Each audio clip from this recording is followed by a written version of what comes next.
Apwera sa mga plastik, saruan mga papel sa mga basurang nakokolekta kan Solid Waste Management Office sa Daet, Camarines Norte. Kadalasan day na ini napapakinabangan pa. Kaya gamit ang prototype na pressing device, pinurbaran kan SWMO na ibabad ang mga papel sa tubig asin pigdikdik hasta sa nabilog.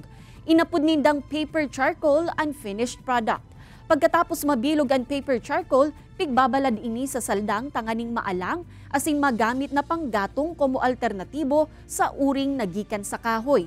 Saro sa obheto kan inobasyong ini na mabawasan ang pagputol nin mga kahoy na pigigibong uring. Tulong klase nin paper charcoal ang kaya kan nasambitan ng pressing device. Ang purong papel na uring, papel na may halong pulbos na uring asin ang papel na may halong water lily. Sa ngunyan, bukas ang SWMO na magtukdo sa mga estudyante na mauot pag-adalan ang nasambitan ng teknolohiya. Preparado man ang opisina na magtabang sa pagdakol o pagpapadakol asin pag-upgrade sa pressing device tanganing mas dakol ang matabangan kaini.